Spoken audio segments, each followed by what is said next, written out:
coisas sérias, exatamente. Vamos a coisas muito sérias e este tema toca-nos em particular. Como sabem, acompanhámos aqui muito perto alguém de quem inevitavelmente vamos falar esta manhã. Bom, esta semana, vamos aos factos. Esta semana ficou a saber-se que uma doente com hepatite C morreu à espera de um medicamento que a podia ter curado. Sofosbuvir, é assim se chama o fármaco, que garante a cura em 90% dos casos e que tem tanto dado que falar, não é? Ora, os doentes desesperam e reivindicaram o acesso a este tratamento junto às autoridades. E, finalmente, ontem, o Ministério da Saúde e a farmacêutica chegaram a um acordo sobre o preço do novo medicamento que irá, achamos, torná-lo acessível a todos os doentes. Esperemos. Mas, para nós, esta causa não começou em 2015. Se bem se recorda, já no ano passado acompanhamos a luta da nossa Susana Teixeira, uma mulher de 39 anos que sofria de hepatite C.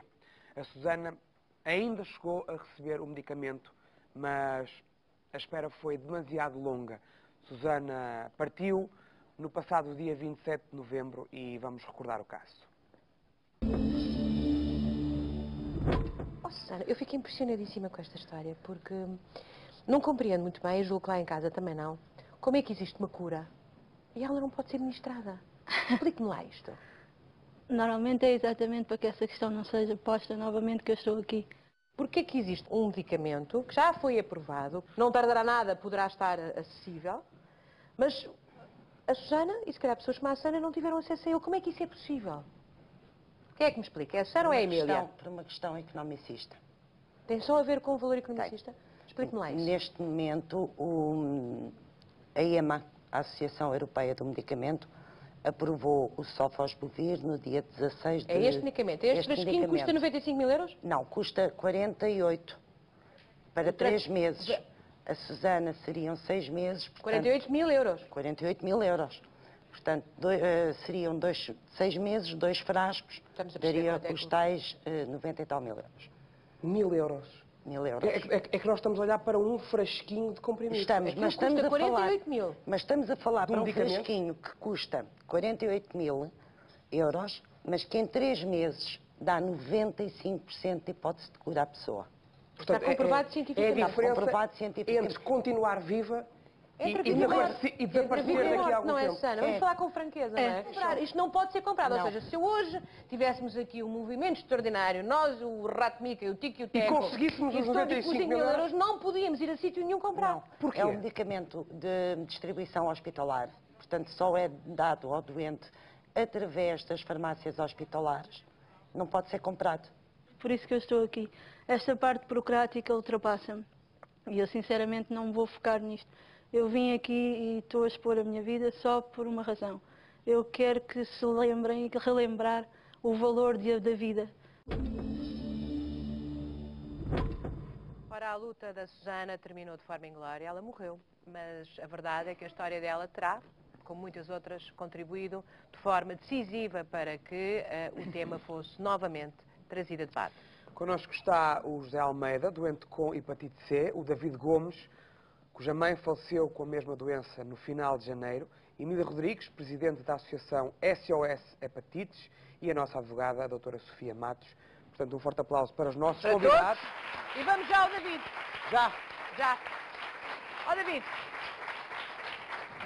Para já os nossos pêsames, que sofreu uma perda há muito pouco tempo. Portanto, a sua mãe morreu a semana passada, não foi? Portanto, Faz hoje uma semana, faz precisamente. hoje uma semana. Portanto, David, diga-me lá o que é que um cidadão sente quando, uma semana depois, o medicamento que podia ter salvo a sua mãe, que era da minha idade, portanto, uma mulher nova, 51 anos, não é? Não lhe foi dado. E uma semana depois, as coisas resolvem-se. Abra-me lá o coração. Diga-me lá o que é que vai na alma, o que é que vai aí dentro. Uma revolta muito grande. Ontem, quando recebi a notícia, partilhei-a com o meu amigo Saldanha. Uma felicidade muito grande por ele e por todos os doentes. Saldanha é aquele senhor que aparece naquelas imagens a interpelar o ministro, não é? Quando a minha mãe faleceu, 2 motivos eu jurei que me iam mover. Achar os responsáveis para a morte da minha mãe. Porque a minha mãe tinha 51 anos e podia estar aqui comigo. E o segundo motivo era mais nenhum doente morrer, eu ia fazer tudo o que pudesse para isso não voltar a acontecer. Porque há cura. A doença que a minha mãe morreu com uma doença que tem cura, não com uma doença que não tem cura. Não quiseram lhe dar o medicamento. Não lhe quiseram dar o medicamento? Não encontro outra justificação. Confrontei o ministro, olhos nos olhos, frente a frente. Ele disse-me que foram dados alguns medicamentos, como sabemos, e não me interessa o número, se foram 5, se foram 1000. Ele fala em prioridades para os doentes que estão em risco de vida. Se a minha mãe não estava em risco de vida, já cá não está. A sua mãe estava à espera do medicamento desde julho. A minha mãe deu a entrada com a primeira cirrose em fevereiro. Portanto, a partir daí é com eles. Está nas mãos deles. Se eles só pediram em julho, já foi mau o procedimento. David, eu se estivesse no seu lugar, eu estava muito zangada. Também eu estou. Estava muito, mas estava mesmo muito. Por muito feliz que estivesse pelos outros, e temos aqui um senhor que tem a mesma doença, eu estaria desesperançadamente zangada, de uma Mas forma... eu estou assim, Está Joana. assim. Eu estou assim. Como lhe disse, senti muita felicidade porque tenho vivido muito com o meu amigo Saldanha estes dias. E como lhe disse, os 2 motivos era não morrer mais ninguém A sua mãe morreu... e a minha mãe não era mais um número para o ministro. E foi isso que eu escandalizei para o país. Olha, a Assim sua que eu mãe- fiz o funeral para a minha mãe, eu disse à minha família toda, amanhã eu arrebento isto tudo para o país. Diga-me uma coisa, David, a sua mãe morreu sabendo isto tudo. A minha mãe chegou a pedir à médica para não lhe voltar a dizer que o medicamento chegava para a semana. Porque era isso que iam dizendo. Porque era isso que iam dizer. Mês após mês, até lhe proporem um transplante. Só mentiras, só ilusões durante um ano.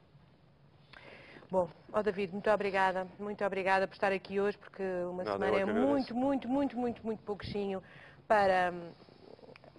para falar sobre isto. Mas Mas temos... tenho que continuar a luta por todos os doentes que ainda cá estão. Vamos aqui agora aos nossos amigos de Almeida. Qual é a sua situação? Vai receber o medicamento agora? Acha que as coisas se vão resolver? Há quanto tempo está à espera? Há 9 meses. Há 9 meses. Eu fui transplantado há 17 meses. Passados 6 meses tive uma recaída. Estive lá internado 27 dias. E depois fui-me informado que iam-me dar o medicamento. E cada vez que lá vou, 2 em 2 meses à consulta. No princípio ainda achei que a médica acreditava, como eu, que podia entregar o medicamento. A partir daí, acho que a médica já não tem nada para me dizer, porque Os médicos também ficam aflitos, não é? ficam felizes. Não estou a ver qual é o coisa do médico estar a tratar um doente. Ficou toda contente quando fui para o transplante e fui chamado, já conseguimos um fígado. E depois, Não resolveu. Não resolveu. ao fim de 6 meses, tive uma recaída, porque ativou muito mais forte depois do transplante. Penso, Portanto, o senhor sem este medicamento, não há esperança, é isso? não há esperança. Sem o medicamento poderia ter a hipótese de ser tratado, né? Há 90% de hipótese. Sem o medicamento, não. Portanto, tem mesmo que lhe dar o Tem medicamento? mesmo que dar o medicamento. Ou então terá o mesmo destino que a mãe do David? E que a Peço Susana- desculpa por falar desta forma tão crua, mas temos que falar com as coisas como elas são e como a nossa amiga Susana, Portanto, que também foi transplantada e que me estava a dizer a Emília que morreu curada. Curada. Morreu durante tarde o demais. transplante porque o sistema imunitário estava frágil demais. O caso dos doentes transplantados vão ter que fazer sempre o tratamento, porque enquanto não matarem o vírus, o novo fígado é reinfetado. Claro. E é uma Foi o que aconteceu velocidade com a Susana. muito mais rápida. Não é? É Então, uma o que doença aconteceu lenta. foi- e o que aconteceu Sim. comigo. E o que aconteceu com a Susana? Mas, para que eu perceba, porque há aqui várias coisas que me fazem imensa confusão. Se tomar este medicamento que está na base de toda esta discussão, o bichinho acaba por morrer. Morre. Completamente. A pessoa Porque passa o a ser... medicamento entra no ADN do vírus, porque é um inibidor de polimerase, entra no ADN do vírus e confunde o vírus, confunde-o. Ele toma por ADN, come-o e morre. Há de 90% a 100% de hipótese de cura. Portanto, Emília, o que me está a Caso da dizer Susana, é que morreu aqui no curada. caso A do Susana José... morreu curada. Então agora quando me disse isso, sabe que até parece que cá dentro tudo... Mas foi tarde demais, não foi? Nós demorou muito começamos, tempo. nós neste momento falamos em Sofosbuvir, falamos no último ano, numa guerra desde janeiro de 2015. É uma guerra de dinheiro. Mas não é uma guerra desde 2014, é uma guerra desde 2011. Porque em 2011 saíram 2 medicamentos de segunda geração, que estivemos 27 meses à espera da aprovação, trataram-se 200 doentes, morreram N pelo caminho. E muitos dos doentes que hoje necessitam deste medicamento só necessitam dele porque não fizeram o anterior. Tinha imensos efeitos secundários, mas era a inovação. Era o que nós tínhamos e devia ter sido dado aos doentes. José Almeida, meu amigo, quando ouve dizer é agora, acredita ou não? Só quando a médica me entregar o medicamento. Só nessa altura? Só nessa altura. E quando ouve os políticos e estas coisas todas dos números, o que é que o senhor sente aí dentro? Revolta. É tudo mentiras. Acaba-me por mentir os médicos depois vêm desmentir a nós. Mas não fica Não zangado com podem o seu fazer país? outra coisa. É que eu fico tão envergonhada, sabe? E Estou também- envergonhada. É daquelas coisas que me deixa para lá da dimensão razoável da indignação. Pagamos bancos, pagamos banqueiros, pagamos corrupção, pagamos tudo e mais alguma coisa. Sorteamos carros de luz todas as semanas. Todas as semanas. E não pagamos isto. Que dá para salvar uma vida todas as Para semanas. que é que servem os nossos impostos? Eu não me importo que os meus impostos vão todos para a saúde. Não me importo. Eu sei que tem que ir para outros sítios. Mas não é admissível que por dinheiro o senhor esteja aqui sentado. Eu vou-lhe dizer, e o senhor é muito bem comportado. O Zé Saldanha, como se costuma dizer em linguagem popular, passou-se na Assembleia, não foi? E fez muito bem. Fez muito bem. A mim chantagearam, Assim chantagearam? claro. Porquê? Ou eu falava à porta fechada ou não falava. E eu tinha muita coisa para lhe dizer nos olhos. Frente a frente. E aceitou. Sim, porque tinha muita coisa para E o lhe que é que dizer. disse ao Ministro? Muita coisa. Por exemplo, porque é que a minha mãe não foi a prioridade, como ele fala. Porque é que discutem só números enquanto as pessoas vão morrendo. Ele tem que pagar o preço que seja para as pessoas que estão em risco de vida. E depois sim negociar. Ele está há um ano a negociar.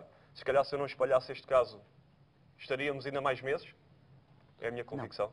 Não? Olha, David, há uns meses atrás, tínhamos aqui nesta cadeira onde está o José Almeida, tínhamos a Susana, sentada nesta cadeira, a dizer, eu não me importo se não sobrevivo, se morro, foi o que aconteceu. Agora, o que eu quero é que não morra mais ninguém.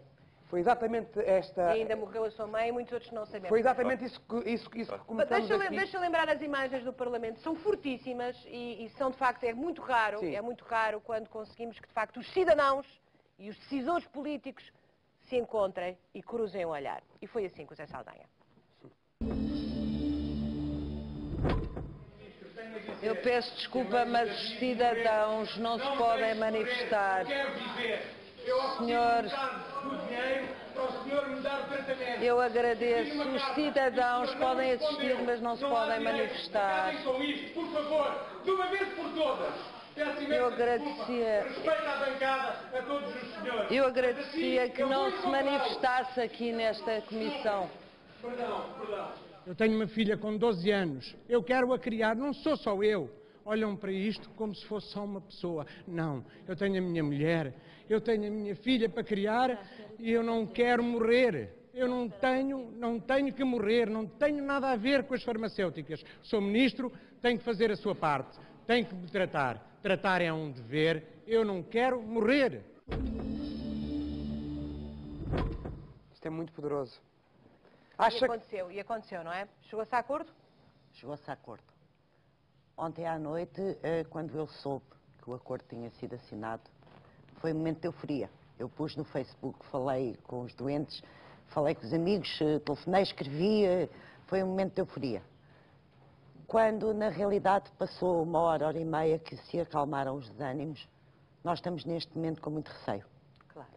Eu ia pedir uns lenços para o David, que o David agora emocionou-se muito. Sim. E, portanto, ia pedir uns lenços e é normal que assim seja. Eu própria estou emocionada porque a indignação do José Saldanha, que é a vossa... É a indignação de todos os doentes neste É uma momento. coisa de uma... O José Saldanha teve a sorte de conseguir entrar no Parlamento, porque se tem entrado mais 2 ou 3 tinha sido muito complicado, porque neste momento os doentes de hepatite estão revoltados demais, não têm nada a perder a não ser a vida, e estão muito, mas muito zangados.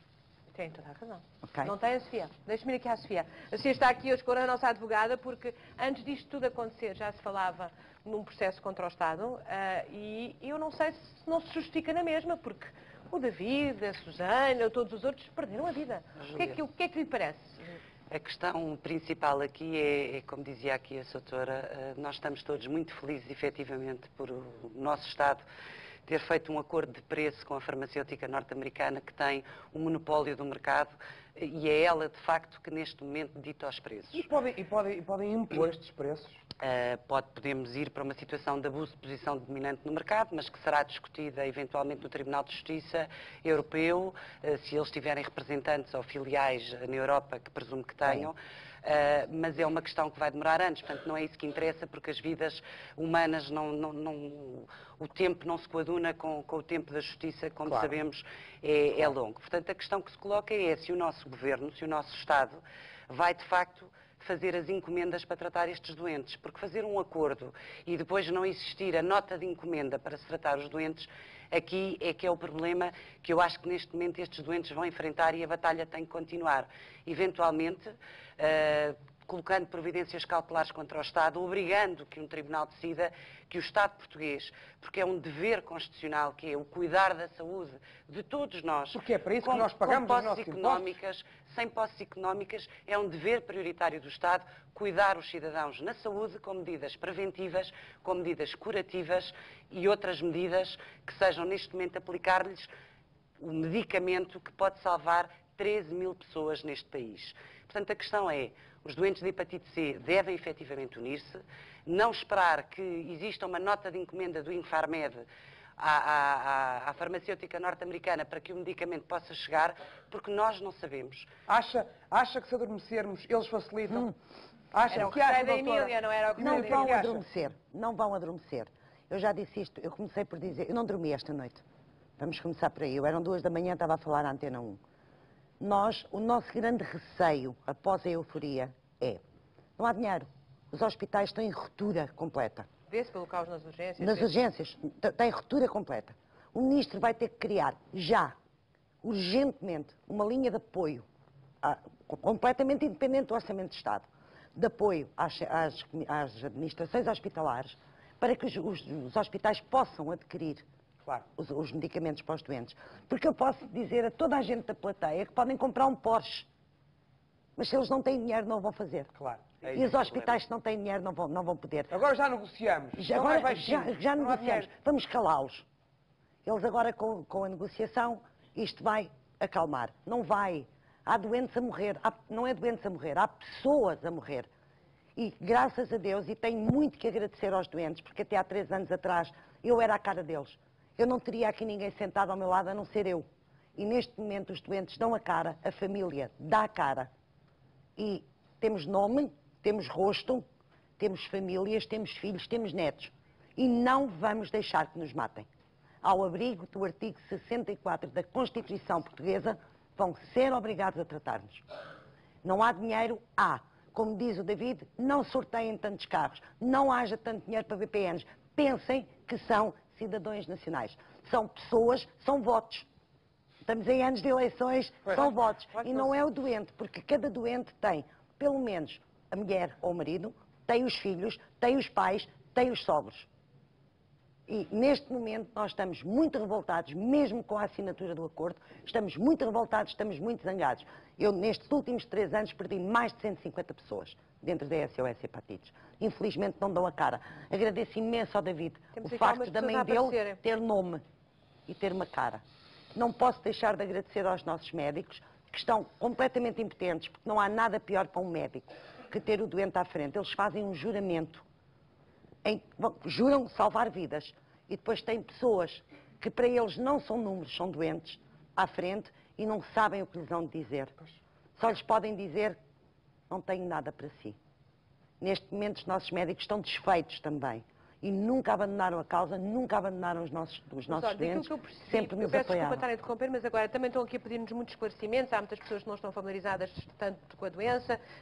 A maior parte das pessoas não percebe como é que a doença aparece na vida das pessoas, mas aparece de várias maneiras, não é? Posso dizer? Pode dizer, mas que seja muito rápida. Eu vou ser rápida. Infelizmente, a hepatite C é conectada com álcool, sexo e droga. E não é assim. Vamos esquecer. Nós, SOS Hepatite, procuramos combatentes da guerra do ultramar e da Índia, que ainda estão vivos. Quem foi mãe antes de 92? Quem fez abortos? Ainda hoje.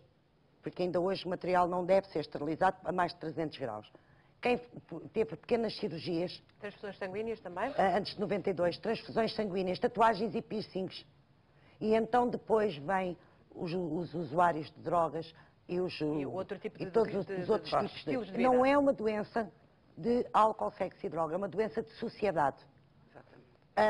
Nós somos membros da ELPA, que é a Associação Europeia dos Doentes de Fígado, e chegou-se em 2008, a nossa grande campanha foi: 1 em cada 12 pessoas é infectada com hepatite. 12 pessoas, hoje não, porque as famílias hoje são pequenas, mas há poucos anos atrás, 12 pessoas eram uma mesa de Natal. Nós vamos num autocarro que tem 60 lugares, vão 4 infectados, ou 5.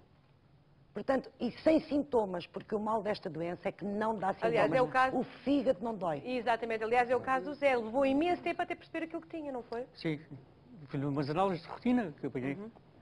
Descobriu isso, mas nunca tive sintomas. E como é que acha que apanhou a doença? Já sabes, Zé? Não sei. Não sabe, até sei. hoje não sabe, até hoje não sabe. Mas a verdade é que tem vindo a piorar, cada vez está mais fraco. Eu desde 2003, quando fiz o primeiro tratamento. Depois em 2011 voltei a fazer outro. Qualquer dos dois não resultou.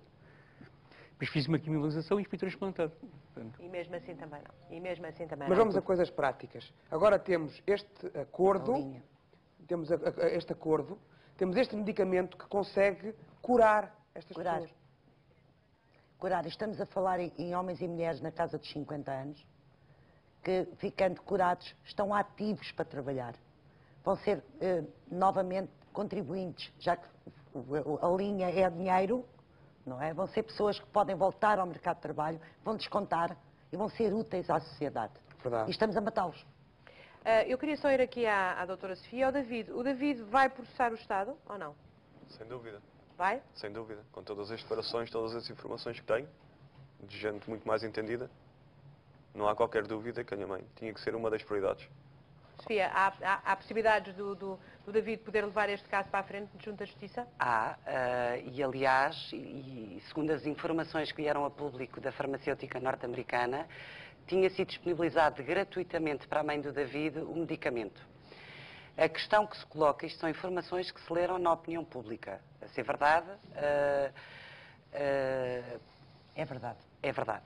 Pronto. E então o problema que se coloca aqui foi o tempo que demorou a requisição a sair do Infarmed para o laboratório nos Estados Isso é Unidos. inqualificável. E, portanto, aqui eu acho que há, de facto, um crime. Eu peço desculpa de interromper. Eu acho que foi mais o tempo que demorou a autorização especial a sair do hospital, a chegar ao Infarmed.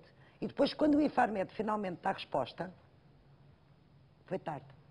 Porque a mãe do David teve a autorização especial pedida o ano passado, como N doentes que eu tenho na associação, que têm autorizações especiais pedidas em maio do ano passado.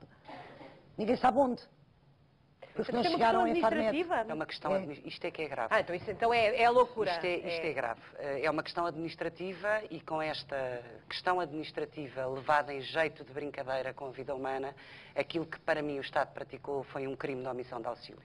O Estado tem dever prioritário de zelar pela vida humana, prestando cuidados preventivos de saúde e cuidados curativos, porque eles existem neste caso, e aquilo que fez foi, perdeu-se no meio dos papéis o processo da mãe do David. E com isto morreu mais uma pessoa sem haver qualquer necessidade. E o Estado, para mim, tem responsabilidade civil objetiva neste caso e tem às costas a prática de um crime de homicídio, porque de facto é indesculpável. Vários aqui, como diz a doutora. Diz a Emília. Nós temos uma providência cautelar a dar entrada. Vamos continuar com ela. Por uma razão, eu tenho um doente que desde 2007 aguarda auxílio. Neste momento está cirrótico, em 5 dias da semana. Há 2 que não se levanta. Tem os rins atacados, porque não teve auxílio. E esse caso, é lógico, sendo verdade que o acordo será... Porque eu só vou acreditar, eu estou farta de inverdades, estou farta de números trocados e de frases muito bonitas. Sendo verdade que o vai avante, nós mesmo assim, os casos mais graves que chegaram a este estadio por falta de acompanhamento e por falta de auxílio, não é de acompanhamento, é de auxílio, vão seguir para tribunal. Em frente. Portanto, no caso da mãe do David e de outros. Bom, eu estou aqui a olhar para o José Almeida e a esperar ardentemente voltar a encontrá-lo curado sei que tem ali a sua mulher, que tem Sim, sido sim. a sua companheirona. Ela é que não desiste e que tem estado... É mesmo, tem sido ela. Tem sido ela que quer lhe dar um beijinho especial. Deixa-me só dizer, acabei de receber a informação que o Ministro da Saúde acabou de falar há pouco, é assim, não é? E que confirmou, está a falar neste momento e confirmou a ajuda a 11 mil doentes, é isto, não é? Acabamos de saber agora, está a falar agora. Lamento, agradeço, se é que posso agradecer, mas lamento que até a assinatura deste protocolo, que deveria ter sido assinado já no tratamento anterior, se tenham perdido tantas pessoas, tantas almas, e já que não podemos fazer nada por elas, a não ser rezar, porque eles estão enterrados, não é? A frase é: enterrem-se os mortos, cuidem-se dos vivos. Os mortos estão enterrados. Eu peço ao Sr. Ministro, vou dizer de outra maneira, os doentes hepáticos exigem ao Sr. Ministro que sejam na realidade tratados e que não nos deixem morrer, porque nós temos cara, temos nome e temos família. Queremos ver crescer os nossos filhos e os nossos netos. Muito obrigada, Emília. José, não sei se ia lhe pedir que se queria dar um beijinho ali à sua mulher, mandar-lhe daqui um agradecimento, que acho que ela tem sido importantíssimo. Sim. É a manteiga do meu pão. É a manteiga do seu pai, coisa tão bonita. Opa! Muito obrigada, Cristina. Muito obrigada. Bom, pelo menos conseguimos uma coisa improvável. Temos aqui os atingidos e temos os decisores políticos a falar noutro sítio. Pode ser que as palavras de uns batam certo com as outras. Já avançámos qualquer coisa. Agora falta o resto. E acima de tudo já estamos fartos. Já está a acontecer fartos qualquer coisa. que Por erros administrativos se percam vidas e se estraguem vidas das pessoas que nós votámos para que eles lá estivessem a tomar conta de nós e infelizmente parece que não querem saber de nós. Portanto, muito obrigado pelo vosso trabalho. Obrigada. Bom, estão sempre convidados. Sempre convidados. Nós aqui estamos sempre disponíveis. Quando precisarem de nós, basta apenas, agora já não se usa telefonar. Manda um mail, façam o que quiser. Exatamente, falem connosco, porque queremos muito saber o que está a passar. Um grande aplauso para os nossos convidados. Um beijo, sempre, para a Susana. Muito obrigada. Muito obrigada.